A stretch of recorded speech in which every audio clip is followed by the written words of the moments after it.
Mostly हर घर में ऐसी डैम्पनेस या सीलन हम जिसे बोलते हैं वो होती है। ये सबको पता है होती किस कारण है।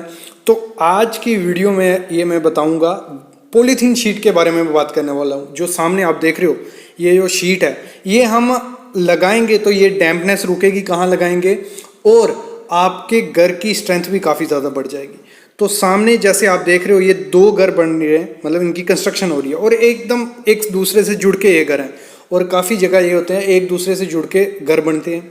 और उसमें गलती क्या की जाती है, जब घर की कंस्ट्रक्शन हो रही होती है तो इस साइड वाला ओनर भी अपने घर की दीवार बना देता है, दूसरी साइड वाला ना तो बीच में प्लास्टर किया जाता है ना कुछ किया जाता है, बस दीवारें तोड़ दी जाती हैं। और बाद में होता क्या है, उसमें पपड़ी बनने लग पड़ती है, डैम्पनेस दिखने लग पड़ती है और तब कोई इलाज नहीं होता है। तो यही है, जब भी आप घर की कंस्ट्रक्शन करो, अगर बाई चांस दूसरे ओनर ने घर बना दिया है, ठीक है, और उसने प्लास्टर भी करवा दिया, लेकिन तब भी आपको क्या करना है, बीच में पॉलीथीन शीट जो होती है वो पॉलीथीन शीट लगानी है। फिर उसके बाद दूसरे घर, जो अपना घर आप बना रहे हो उसकी कंस्ट्रक्शन करवानी है। तो डैम्पनेस ना उसके घर में जाएगी ना आपके घर में। डैम्पनेस मतलब सीलन दोनों घर में देखने को नहीं मिलेगी। और ये कुछ ज़्यादा कॉस्टली नहीं है, बस आप ला के रख दो, कोई ठेकेदार मिस्त्री होगा वो खुद लगा के ब्रिक वर्क में चनाई कर देगा। ये पहली चीज़ होगी, काफ़ी इंपॉर्टेंट चीज़ थी, मैं काफ़ी दिनों से सोच रहा था बताऊं। लेकिन आज जो इम्पोर्टेंट बात और होने वाली है, पॉलीथीन शीट की बात चलेगी आज। एक तो आपको दीवार में पता चल गया, दीवारों के बीच में आपको पॉलीथीन शीट लगानी है जब भी आप घर की कंस्ट्रक्शन करवाओगे। दूसरी चीज़ आपने देखा होगा, नीचे ग्रेड स्लैब पे नीचे जो हमारा फर्श होता है उसके नीचे भी पॉलीथीन शीट लगाई जाती है। जैसे आप सामने देख रहे हो ये नीचे पॉलीथीन शीट है, उसके ऊपर सरिया बांधा जा रहा है। तो इसका काम क्या है? इसका काम भी सेम है।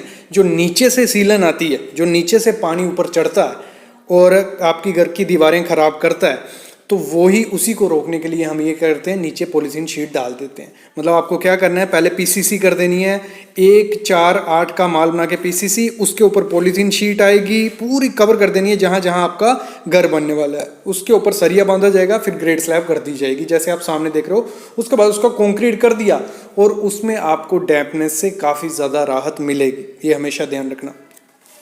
अभी अगली चीज़ बढ़ते हैं। आपने देखा होगा ये जो सामने भी आप देख रहे हो, स्लैब में क्या किया गया है, स्लैब में पॉलीथीन शीट लगाई है, ये तिरपाल डाला हुआ है। और एक चीज़ देखना, छत पे पहले मैं बता देता हूँ, काफ़ी अच्छी वीडियो होने वाली है। छत पे हम इसलिए डालते हैं, देखो हमारा क्या होता है, जब हम शटरिंग करते हैं तो उसमें जो गैप होते हैं, जैसे आप सामने शटरिंग देखो, ख़राब किस्म की शटरिंग की गई, उसमें जो गैप होता है उसमें से क्या होता है, हमारा सीमेंट की स्लरी मतलब सीमेंट की पेस्ट वो नीचे गिर जाएगी। जो हमारा कंक्रीट होगा उसका कोई काम नहीं रहेगा, उसकी कोई स्ट्रेंथ नहीं रहेगी।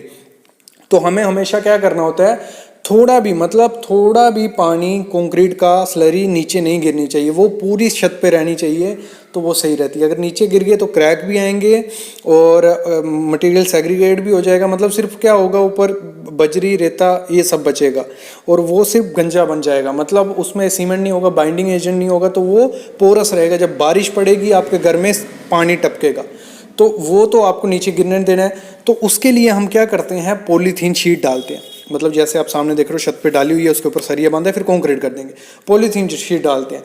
लेकिन पॉलीथीन शीट आपने डाल दी और आपका कंक्रीट स्लरी वगैरह रुक गया, ये अच्छा प्रोसेस है, कोई इसमें दिक्कत नहीं है। लेकिन जब हम ये पॉलीथीन शीट यूज़ करते हैं उसके बाद एक दिक्कत और आती है कि जब हम डी शटरिंग करते हैं, शटरिंग खोलते हैं, जो हमारा नीचे पॉलीथीन शीट होता है वो स्लैब को चिपका रह जाता है।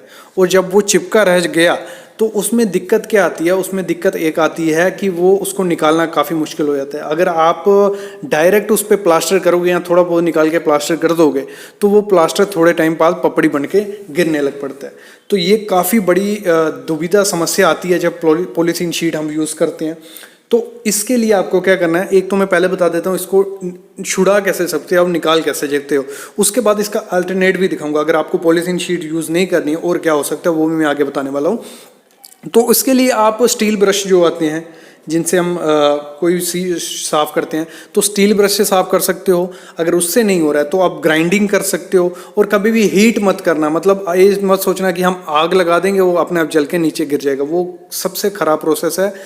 जितना पॉसिबल हो कंक्रीट को हीट आपको नहीं करना है।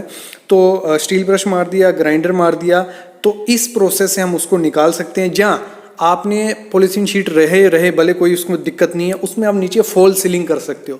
अगर फॉल सीलिंग कर दी, जिप्सम की कर दी, पीवीसी की कर दी या पीओपी की कर दी, कोई भी फॉल सीलिंग कर दी तो वो ऊपर का दिखेगा नहीं और उसका कोई लेना देना नहीं है। अगर प्लास्टिक लगा भी रह जाता है तो कोई नहीं है, क्योंकि नीचे फॉल सीलिंग आएगी, नीचे ऊपर दिखेगा नहीं। और ये तो है नहीं कि प्लास्टिक लगा हुआ आपकी स्लैब को खराब कर सकता है, तो उससे इतनी ज़्यादा कोई दिक्कत नहीं होती है।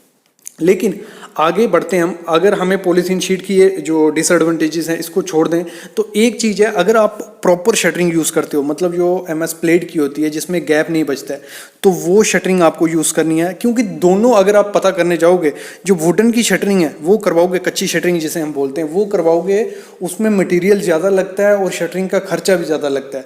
लेकिन अगर हम एमएस प्लेट की शटरिंग करवाते हैं, ठीक है, एमएस प्लेट की शटरिंग में गैप थोड़ा कम बचता है, तो उस शटरिंग से स्लरी कम निकलेंगी। अगर बिल्कुल जीरो आपको स्लरी करनी है, जो हमारी सैलो टेप आती है वो आपको टेप लगा देनी है। जहाँ जहाँ आपका जॉइंट होगा वहाँ वहाँ वो टेप आप लगा दोगे तो आपकी स्लरी काफ़ी ज़्यादा कम हो जाएगी। और जब आप डी शटरिंग करोगे, जो वो टेप होती है उसकी इतनी बॉन्डिंग अच्छी नहीं होती उस कंक्रीट के साथ, क्योंकि उसमें गम लगा होता है, गूंद लगा होता है, वो चिपकता नहीं है कंक्रीट से, तो वो अपने आप इजीली निकल जाता है। तो आपको हमेशा क्या करना है, जब आप पॉलीथीन शीट डालो ऊपर में स्लैब में, तो आपको उसको निकालने का सही तरीका रखना है। दूसरी चीज़ आप एमएस की शटरिंग करो तो उसके बाद कर सकते हो। लेकिन जो आपको दीवारों के बीच पॉलीथीन शीट यूज़ करनी है उसको तो हमें निकालना नहीं है। और पॉलीथीन का ऐसा प्रोसेस है, वो सड़ता नहीं है जल्दी, तो वो पड़ा पड़ा क्या करेगा, दोनों घर की दीवारों की जो मॉइस्चर होगा वो अपने अपने तरफ रखेगा। मतलब एक भी दीवार में अगर कोई पानी आता है तो वो दूसरी तरफ नहीं पहुंचेगा, दूसरी में आता है तो वो उस तरफ नहीं पहुंचेगा, तो वो दोनों घर की दीवारें सही रहेंगी, डैम्पनेस से छुटकारा मिलेगा। लेकिन अगर आपने तब प्लास्टर या तिरपाल यूज़ नहीं किया तो ऊपर से जब बारिश होगी, थोड़ा पानी भी अंदर जाएगा तो दोनों घरों में डैम्पनेस देखने को मिलेगी। ये हमेशा देखा गया और स्टार्टिंग की वीडियो में जब आपने देखा तो यही हुआ है, वहाँ डैम्पनेस दिखी, पपड़ी बन के निकल जाती है और उसका कोई इलाज नहीं होता है।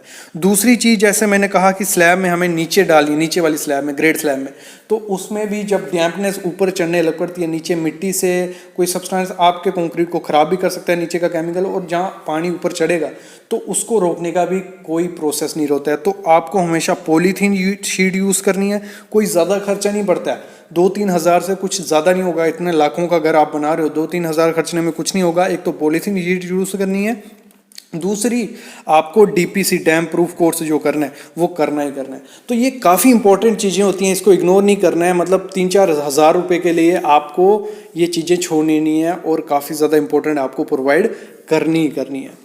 तो आई होप आपको समझ आ गया होगा आज के वीडियो का बनाने का मोटिव क्या था, क्यों हमें पॉलीथीन शीट छत पे, स्लैब पे या साइड पे प्रोवाइड करनी होती है। तो इससे रिलेटेड कोई भी क्वेश्चन होता है आप ज़रूर कमेंट करना, मैं रिप्लाई करूंगा। बाकी चैनल को सब्सक्राइब करके रखो, बेल आइकन दबा के रखो, ऐसी वीडियोस आपको हमारे चैनल पे ही मिलेंगी। Thank you guys.